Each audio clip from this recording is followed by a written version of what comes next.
बच्चों इस वीडियो में 24 अगस्त 24 में जो मैंने टेस्ट लिया क्लास में हेलोल्केन हेलोरिन्स का, उसकी कंप्लीट डिस्कशन करेंगे। हर एक क्वेश्चन को मैं थॉरोली एक्सप्लेन करूंगा, तो प्लीज आपने क्रॉस चेक करना है कि कहां पे आपकी मिस्टेक्स हुई हैं और उनमें से कौन से ऐसे वीक पॉइंट्स हैं जिनको आप स्ट्रॉन्ग फॉर्म में कन्वर्ट कर सकते हैं। तो चलिए बच्चों चलते हैं। क्वेश्चन नंबर 1 जो आपके टेस्ट में क्वेश्चन नंबर 1 है, उसमें 5 कंपाउंड्स गिवन है और इन 5 कंपाउंड्स के बेटा टेस्ट में क्या पूछे गए हैं? Common names. Point to be noted, aliphatic और एरोमेटिक कंपाउंड्स में कॉमन नेम के अंदर हम नंबरिंग नहीं शो करते, इसको आप दिमाग में बिठा लो। अब जैसे सबसे पहले वाला जो कंपाउंड है, इसमें आप चेक कीजिए, बेंजीन के साथ वाली कार्बन क्या है? Alpha carbon. तो उस अल्फा कार्बन के साथ क्या लगा हुआ है? क्लोरीन। तो इसके कॉमन नेम के अंदर 1 क्लोरो 1 फिनाइल मीथेन नहीं आएगा, वो आईयूपीसी नेम की कैटेगरी में जाएगा।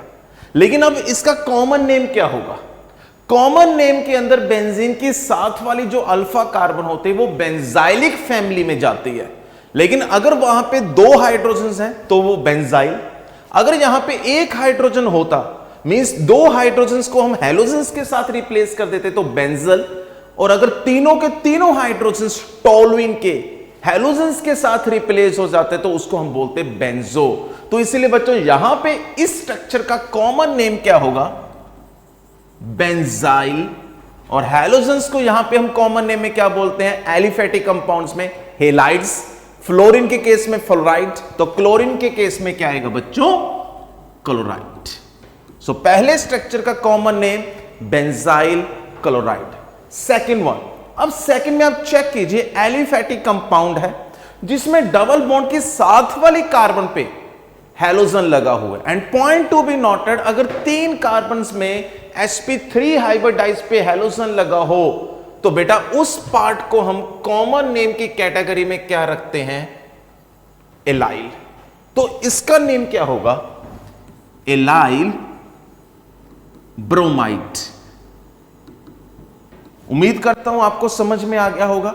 बेटा 3 कार्बन्स में फंक्शनल ग्रुप के साथ वाली carbon alpha carbon which is sp3 hybridised, तो इस पार्ट को हम बोलेंगे एलाइल और इसको बोलेंगे bromide. So the common name is allyl bromide. इसका नेम तो हमने नंबर ऑफ टाइम्स क्लास में डिस्कस किया कि अगर अपने पास आइसो का कंसेप्ट स्टडी करना है तो वो 3 कार्बन से शुरू होता है, और अगर सेकेंडरी का कंसेप्ट स्टार्ट करना है तो वो 4 कार्बन से होता है। तो 4 कार्बन के केस में हम सेकेंडरी ब्यूटाइल क्लोराइड कहेंगे अगर वो 2 डिग्री के साथ लगा हुआ है।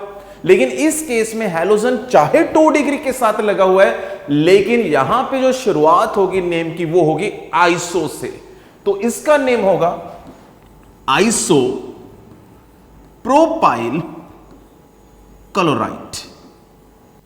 एंड फोर्थ वन, यहां पे क्लोरीन 3 डिग्री कार्बन के साथ लगा हुआ है, सो that's why T butyl, that is tertiary butyl chloride. And fourth one is very easy, toluene का डेरिवेटिव है, सो that's why para chloro toluene. So clear students? Second question में आप चेक कीजिए, सेकंड क्वेश्चन के अंदर हमने रिएक्शंस को complete करना है।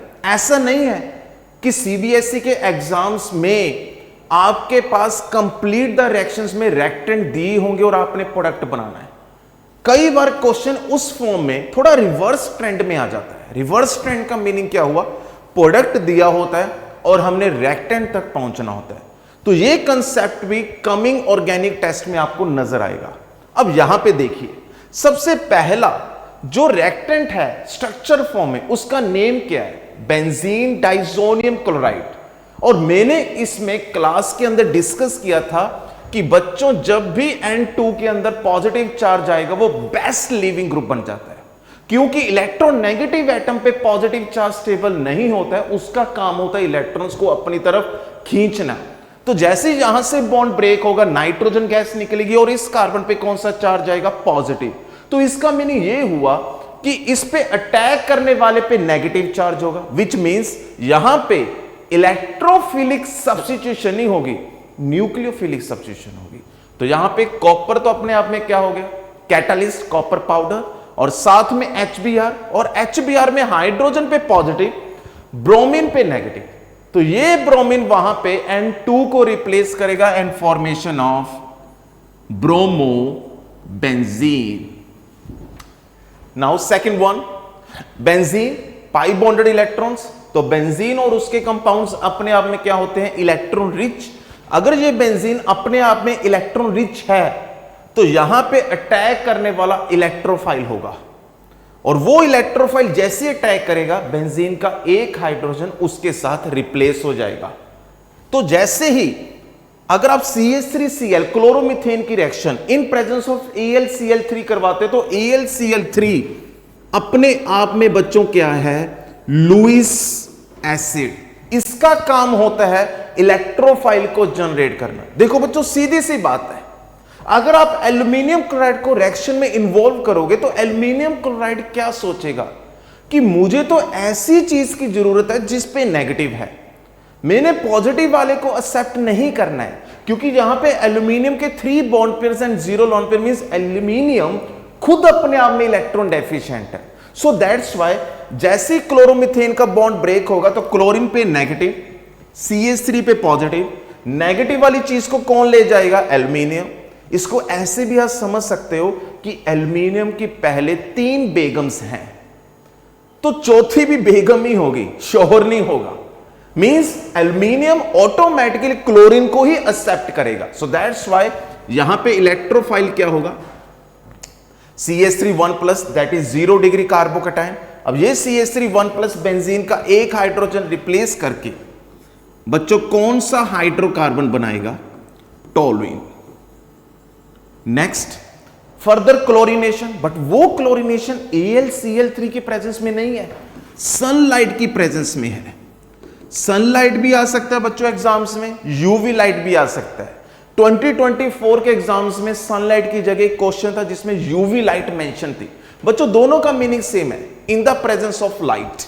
तो यहां पे क्लोरीन जो अटैक करेगा वो ऑर्थो और पैरा पोजीशन पे अटैक नहीं करेगा, क्योंकि इन the presence of sunlight benzylic substitution होती है। बेंजाइलिक का मीनिंग क्या हुआ, बेंजीन की साथ वाली carbon that is the alpha carbon, उसका एक हाइड्रोजन इस क्लोरीन के साथ क्या हो जाएगा, रिप्लेस।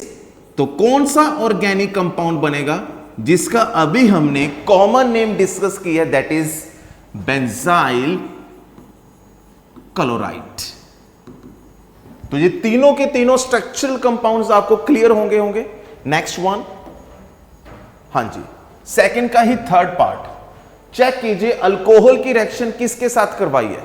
मैंने आप लोगों को क्लास में बताया था बच्चों कि जब भी अल्कोहल की reaction thionyl chloride, HCl, phosphorus pentachloride या फिर बच्चों PCl3, इन चारों में से कोई भी रिएजेंट आ जाए तो आपने OH को क्लोरीन के साथ रिप्लेस करना है।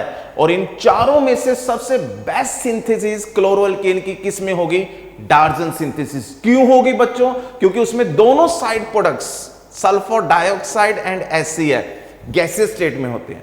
तो यहां पे आपने कुछ भी नहीं करना था, जस्ट OH को क्लोरीन के साथ रिप्लेस करना था, that is nucleophilic substitution reaction. इसमें एक चीज और बताता हूं, अगर यहां पे एरो के ऊपर क्या होता लिखा हुआ, pyridine which is heterocyclic aromatic compound, तो बच्चों वहां पे इन्वर्जन ऑफ कॉन्फ़िगरेशन होती, स्टीरियोकेमिस्ट्री का बेस्ट कंसेप्ट। आई रिपीट, अगर यहां पे pyridine होता तो क्लोरीन कार्बन पे अटैक तो करता, लेकिन वो OH की बिल्कुल ऑपोजिट साइड से अटैक करता। मींस आगे से OH जा रहा होता और पीछे से क्लोरीन आ रहा होता, means simultaneously making and breaking of bond. ये चीज आने वाले लेक्चर्स में मैं आपको मैकेनिज्म की फॉर्म में समझाऊंगा। तो in the absence of pyridine product same बनेगा, लेकिन स्टीरियोकेमिस्ट्री का कंसेप्ट डिफरेंट हो जाता है। तो इन द प्रेजेंस ऑफ pyridine पीछे से अटैक करता है, but in the absence of pyridine उसी साइड से अटैक करता है। तो उसी साइड से अटैक करने को कहते हैं रिटेंशन, और ऑपोजिट साइड से अटैक करने को हम बोलते हैं स्टीरियोकेमिस्ट्री में इन्वर्जन। लेकिन दोनों केसेस में प्रोडक्ट यहां पे on the basis of structural form क्या बनेगा, CH3 CH2 Cl, that is ethyl chloride और क्लोरोमीथेन। आगे चेक कीजिए, बहुत इजी है। Sodium iodide, Finkelstein reaction, sodium पे पॉजिटिव, आयोडीन पे नेगेटिव, क्लोरीन पे नेगेटिव, कार्बन पे पॉजिटिव। तो एक नेगेटिव दूसरे नेगेटिव को रिप्लेस करेगा, nucleophilic substitution in the presence of acetone. Why we used acetone? बच्चों एसीटोन के कारण ही इक्विलिब्रियम फॉरवर्ड डायरेक्शन में शिफ्ट होगा और आइडो अल्केन की जो यील्ड है वो इंक्रीज हो सकती है, अदरवाइज रिएक्शन बैकवर्ड आएगा, क्योंकि कार्बन आयोडीन का जो बॉन्ड होगा वो carbon halogens that is chlorine और ब्रोमीन से वीक होगा। तो इसलिए प्रोडक्ट की अमाउंट कम हो सकती है, वो ज्यादा से ज्यादा बने। तो फिंकलस्टीन ने वहां पे कौन सा सॉल्वेंट यूज किया था, एसीटोन। तो इसलिए बच्चों इसका फाइनल प्रोडक्ट क्या होगा, CH3 CH2I, that is iodoethane. Next one, very very interesting question, very exams point of view के लिए बहुत ही ज्यादा वैल्यूएबल क्वेश्चन है। स्ट्रक्चर एक है, प्रोडक्ट हम 3 बनाएंगे और तीनों के तीनों डिफरेंट होंगे, क्योंकि वहां पे रिएक्शन कंडीशन सेम नहीं है। चेक कीजिए, यहां पे HBr in the absence of light, that is in dark. यहां पे HBr, सनलाइट साथ में पेरोक्साइड। तो बताइए किसमें मार्कोनी, किसमें एंटी मार्कोनी?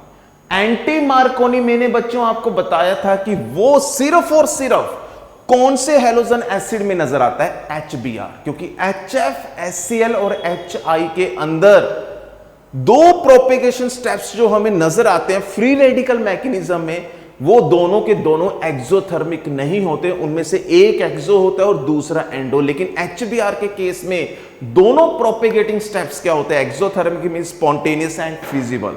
तो इसलिए बच्चों एंटी मार्कोनी HBr में होगा। दूसरा, आपने जो HBr के अंदर मार्कोनी में मेजर बनाना है उसमें ऑपोजिट करके आपने एंटी मार्कोनी में प्रोडक्ट बनाना है। तो देखते हैं क्या होगा। सबसे पहले मार्कोनी में इलेक्ट्रोफाइल अटैक करेगा, अगर वो A पे अटैक करेगा तो B पे पॉजिटिव, B पे अटैक करेगा तो A पे पॉजिटिव। तो सोचिए किस पे कार्बोकटाइन ज्यादा स्टेबल होगा? ऑब्वियसली B पे पॉजिटिव चार्ज ज्यादा स्टेबल होगा, क्योंकि वहां पे क्या बनेगा बच्चों, 2 डिग्री। मैं साइड पे मेंशन कर रहा हूं CH3 CH plus CH3, so this is 2 degree कार्बोकटाइन, और फाइनली इस पे Br का अटैक होगा। सो हमारे पास H क्या आएगा, आइसोप्रोपाइल ब्रोमाइड। तो अब आपने एंटी मार्कोनी में क्या बनाना है, यहां पे Br है वहां पे हाइड्रोजन लगाना है, और यहां पे हाइड्रोजन है वहां पे Br, जस्ट उसके बिल्कुल ऑपोजिट प्रोडक्ट बनाना है। क्योंकि इसके मैकेनिज्म के अंदर मैंने एक्सप्लेन किया था कि एंटी मार्कोनी में अटैक करने वाले उल्ट हो जाते हैं। पहले स्टेप में किसका अटैक होगा, Br का, दूसरे स्टेप में हाइड्रोजन। सो दैट्स व्हाई इस केस में हमारे पास क्या बनेगा, CH3 CH2, 3 कार्बन हैं, CH2Br, that is an propyl bromide. लेकिन NBS, एन ब्रोमोसक्सिनामाइड, बच्चों एन ब्रोमोसक्सिनामाइड क्या देता है, सक्सिनिक एसिड का डेरिवेटिव। ये देता है अपने पास, क्या देता है, एलाइलिक और बेंजाइलिक सब्स्टिट्यूशन। तो बताइए यहां पे एलाइलिक कार्बन कौन सी है, डबल बॉन्ड के बिल्कुल साथ वाली कार्बन को हम क्या कहते हैं, एलाइलिक कार्बन। तो यहां पे पाई बॉन्ड ब्रेक नहीं होगा, वहां पे आपने अल्फा कार्बन का एक हाइड्रोजन ब्रोमीन के साथ रिप्लेस करना है, and formation of allyl bromide. Next one, हाँ जी, वेरी वेरी इजी। कौन सी नेमिंग रिएक्शन है बच्चों, ये है एरोमेटिक बोराडीन हर्ट्ज-डिकर रिएक्शन, जिसके अंदर हमने CO2 को बाहर निकालना है। एक BrAg के साथ सिल्वर ब्रोमाइड के PPTs देगा, जो एक Br बच गया वो फिनाइल के साथ अटैच होने पे बच्चों क्या देगा, hello arene, that is bromobenzene. Again ये भी अपने पास फ्री रेडिकल मैकेनिज्म होता है, होमोलिटिक फिशन। आगे चेक कीजिए, क्लोरीन का अटैक, बट यहां पे सनलाइट नहीं है, और अगर सनलाइट होती भी तो रिएक्शन ही ना हो पाती, क्योंकि यहां पे कोई अल्फा कार्बन तो है ही नहीं, बेंजाइलिक सब्स्टिट्यूशन के तो चांसेस ही नहीं है। तो इसलिए क्लोरीन प्लस AlCl3 में ऑर्थो और पैरा पे अटैक होगा। मोर ओवर ब्रोमीन के पास non bonding electrons, positive effect, ortho और पैरा पे इलेक्ट्रॉन डेंसिटी इंक्रीज होगी, लेकिन पैरा क्या होगा, मेजर प्रोडक्ट, क्योंकि para isomer is more symmetrical than ortho isomer. तो इसलिए बच्चों यहां पे ब्रोमीन लगा हुआ है, उसके जस्ट ऑपोजिट पोजीशन पे आपने क्या लगाना था, क्लोरीन। तो इसका नेम क्या होगा बच्चों, अल्फाबेटिकली हम किसको प्रेफर करेंगे नंबरिंग में, ब्रोमीन को, that is B. So 1 2 3 4 5 6, so 1 bromo 4 chloro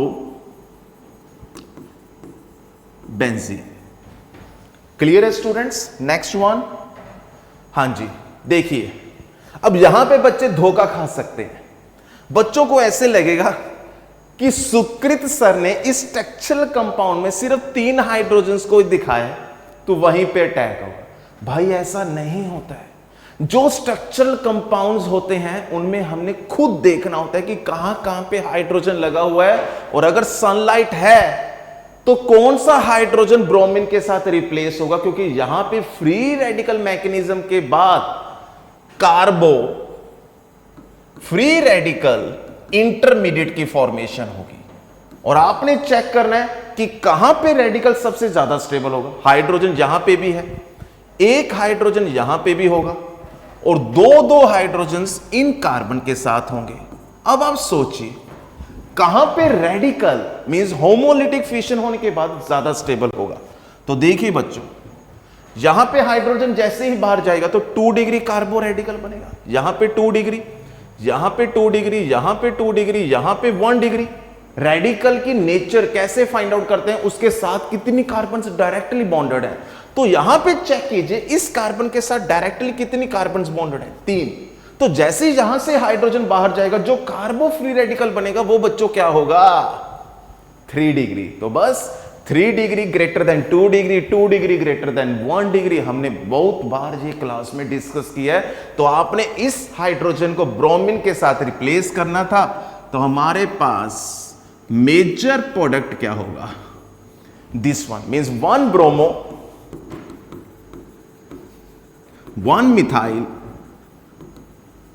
cyclo pentane, ये बनेगा बच्चों।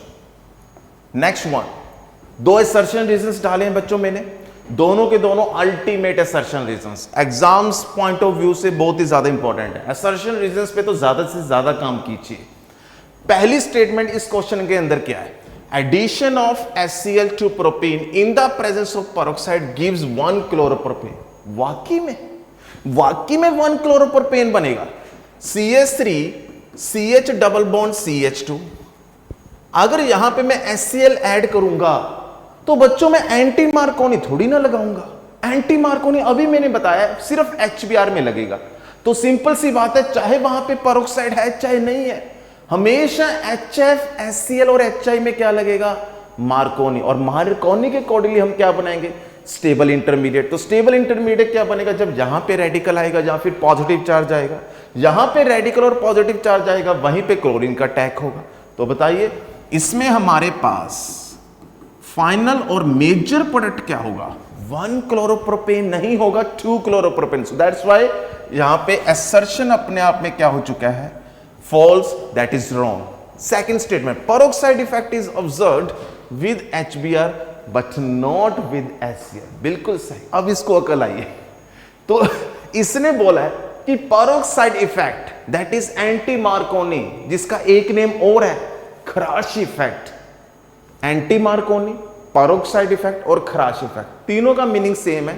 तो वो सिर्फ HBr के प्रेजेंस में ही होगा, HCl के प्रेजेंस में नहीं होगा। सो दैट्स व्हाई बच्चों R क्या होगा, right, that is true. So A false, R true. Next question, allylic and benzylic hydrogen. Allylic के केस में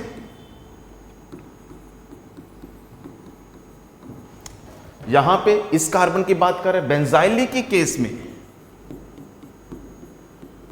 इस कार्बन की बात कर रहे हैं। और वो क्या कह रहा है कि इन दोनों के जो वो हाइड्रोजन्स होंगे वो हाईली रिएक्टिव होंगे। क्यों होंगे highly reactive? Allylic and benzylic radicals, that is free radicals, are resonance stabilised. बिल्कुल सही बोला इसने। जब भी सनलाइट की प्रेजेंस में या फिर हैलोजिनेशन एट हाई टेम्परेचर पे हम परफॉर्म करवाते हैं तो वहां पे फ्री रेडिकल मैकेनिज्म होता है जिसमें ये बॉन्ड इजीली ब्रेक होता है, क्योंकि बनने वाले जो कार्बो फ्री रेडिकल्स होते हैं वो रेजोनेंस स्टेबलाइज्ड होते हैं, क्योंकि इन दोनों के अंदर कॉन्जुगेटेड सिस्टम है। डबल बॉन्ड, सिंगल बॉन्ड, जो इंटरमीडिएट बन रहा है that is कार्बो free radical. Double bond, single bond, कार्बो free radical. तो इसलिए अगर इंटरमीडिएट स्टेबल हो रहे हैं तो रिएक्शन तभी तो फास्ट होगी। रिएक्शन फास्ट होने का मीनिंग क्या है कि रिएक्टेंट क्या हो जाएगा वहां पे? अनस्टेबल। तो यहां पे आपने दोनों हाइड्रोजन्स को ब्रेक करने के बाद जो रेडिकल बन रहा है आपने उसकी स्टडी करनी थी, क्या वो दोनों के दोनों रेजोनेंस स्टेबलाइज्ड हैं? तो बिल्कुल सही, दोनों स्टेटमेंट्स अपने आप में क्या हैं? True, and more reason is correct explanation of assertion. तो ये जाएगा ए ऑप्शन के अंदर। क्लियर? नेक्स्ट वन, ये तो बहुत इजी है। विसिनल, VIC मींस विसिनल होता है, GEM मींस जेमिनल। तो जब दो हैलोजन्स नेबरिंग पोजीशंस पे हो, 1 2 2 3 3 4, उसको कहते हैं विसिनल। जब दोनों हैलोजन और same kind of functional groups एक ही कार्बन पे हो उसको कहते हैं जेमिनल। तो यहां पे इन्होंने पूछा था कि इन 4 ऑप्शंस में कौन सा विसिनल डाइहेलाइड है? आइए चलते हैं देखते हैं। डाइक्लोरोमीथेन, एक ही कार्बन दोनों हैलोजन्स, तो ये तो जेमिनल हो गया। हां जी, 1 2 डाइक्लोरोइथेन, बिल्कुल सही। अब इसमें तो एक ही क्लोरीन है, ये होगा ही नहीं। इथाइलिडीन क्लोराइड, इथाइलिडीन क्लोराइड का स्ट्रक्चर होता है ये वाला, तो ये भी जेमिनल का कंसेप्ट है। सो इथाइलिन डाइक्लोराइड और इथाइलिडीन क्लोराइड, ACOD विसिनल के कंसेप्ट में नहीं आएंगे, so B is the right answer. Chlorobenzene is formed by the reaction of chlorine with benzene in the presence of AlCl3. Which of the following species attack on the benzene ring? बहुत simple सा concept, benzene की reaction Cl2 के साथ अगर AlCl3 की presence में करवाएंगे तो बेंजीन का एक हाइड्रोजन क्लोरीन के साथ रिप्लेस होकर क्या बनाएगा बच्चों? क्लोरोबेंजीन। तो बताइए जो क्लोरीन अटैक करेगा उस पर कौन सा चार्ज होगा? अभी हमने डिस्कस किया है प्रीवियस क्वेश्चंस में जो इसी लेक्चर के अंदर है। हाँ, उस पे पॉजिटिव होगा, क्योंकि AlCl3 का काम है टू जनरेट इलेक्ट्रोफाइल। तो ये इलेक्ट्रोफाइल बेंजीन का एक हाइड्रोजन रिप्लेस करेगा, सो दैट्स व्हाई यहां पे अटैक करने वाला कौन है? Cl1+, so B is the right answer. हाँ जी, उसके बाद the order of reactivity of following alcohols with halogen acids, तो बहुत इजी है। OH को आपने साइड पे रखना है और फिर कार्बन पे पॉजिटिव चार्ज की स्टेबिलिटी को चेक करना है। तो बताइए यहां पे अगर हम OH को साइड पे रखें, बॉन्ड ब्रेक करने के बाद 1 डिग्री बनेगा, यहां पे बेटा 2 डिग्री कार्बोकैटायन, यहां पे बच्चों 3 डिग्री कार्बोकैटायन। तो जितना इंटरमीडिएट ज्यादा स्टेबल होगा रिएक्शन उतनी ही फास्ट होगी। So 3 degree more stable than 2 degree, more stable than 1 degree.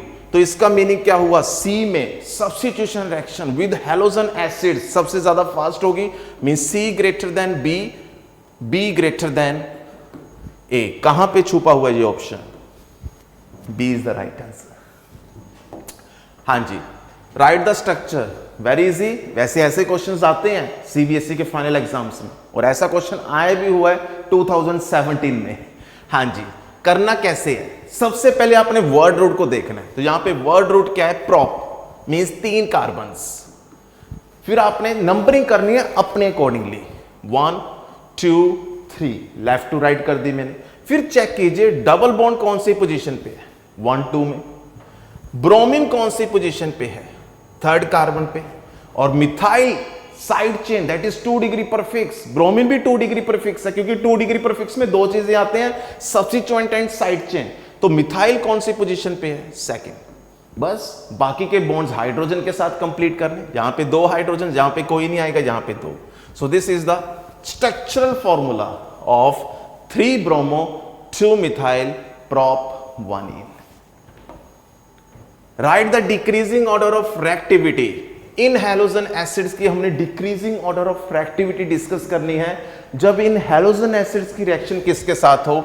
Alkenes के साथ। बहुत सिंपल सा लॉजिक है, जब भी अल्कीन्स के साथ हैलोजन एसिड्स एडिशन रिएक्शन देते हैं तो वहां पे सबसे पहले अटैक कौन करता है? इलेक्ट्रोफाइल। इसके मैकेनिज्म के पहले स्टेप पे फाइनल एग्जाम में 1 नंबर का क्वेश्चन आया हुआ है। देखिए, अगर मैं यहां पे इथीन प्लस कोई भी एक हैलोजन एसिड ले लूं तो मैंने जनरली HX लिख लिया, तो बनेगा क्या बच्चों? CH3CH2X। तो अगर मैं आपसे पूछूं कि इसके मैकेनिज्म का पहला स्टेप क्या होगा, तो हमने डिस्कस किया हुआ है क्लास में कि अल्कीन्स खुद क्या होते हैं? Electron rich. तो यहां पे प्लस ई इफेक्ट होगा या minus E, that is the electromeric effect. Plus E का मीनिंग होता है कि इलेक्ट्रॉन्स जिस कार्बन के पास जा रहे हैं अटैक उसी कार्बन पे होगा। तो बिल्कुल सही है। क्यों? क्योंकि सबसे पहले अटैक H पॉजिटिव का होगा, क्योंकि खुद ये इलेक्ट्रॉन रिच है, और H पॉजिटिव उसी कार्बन के साथ बॉन्ड बनाएगा जिस कार्बन के पास पाई बॉन्डेड इलेक्ट्रॉन्स आएंगे। तो जिस डायरेक्शन में इलेक्ट्रॉन जा रहे हैं अटैक भी उसी डायरेक्शन में होने जा रहा है। तो इसको कहते हैं electromeric effect, that is plus E. तो यहां पे मैकेनिज्म में पहला स्टेप क्या होगा? ये इलेक्ट्रॉन्स इस कार्बन के पास जाएंगे और ये इलेक्ट्रॉन्स फिर कार्बन पे जो हैं वो H पॉजिटिव पे अटैक करेंगे। ऐसा नहीं होगा, ये गलत है। एरो में हम एरो उस साइड पे भेज रहे होते हैं जिसको इलेक्ट्रॉन्स की रिक्वायरमेंट होती है, क्योंकि कोऑर्डिनेशन कंपाउंड्स में भी हमने एक डोनर और एक्सेप्टर का कंसेप्ट स्टडी किया था। इसमें यहां से इलेक्ट्रॉन जा रहे हैं तो ये क्या हो गया? डोनर। जिसके पास जा रही है बच्चों वो क्या होता है? एक्सेप्टर। तो इसलिए बच्चों यहां पे ये एरो गलत हो जाएगा, तो इसलिए इलेक्ट्रॉन्स यहां पे कार्बन पे फिर H पॉजिटिव पे अटैक करेंगे। तो बनेगा क्या? CH2CH3 यहां पे पॉजिटिव। तो ये स्टेप एग्जाम्स में पूछा गया है। तो बस यहां पे बताइए decreasing order of halogen acids, सबसे पहले H पॉजिटिव देने वाला कौन होगा? HI, क्योंकि इसकी बॉन्ड लेंथ सबसे ज्यादा है, बॉन्ड डिसोसिएशन एनर्जी सबसे कम है। तो डिक्रीजिंग ऑर्डर ऑफ रिएक्टिविटी क्या हो जाएगा? HI के बाद HBr, hydrogen bromide, then hydrogen chloride, then hydrogen fluoride. ठीक, हाँ जी। Last question, out of vinyl halide CH2 double bond CH, इसके साथ halogen, this is vinyl halide.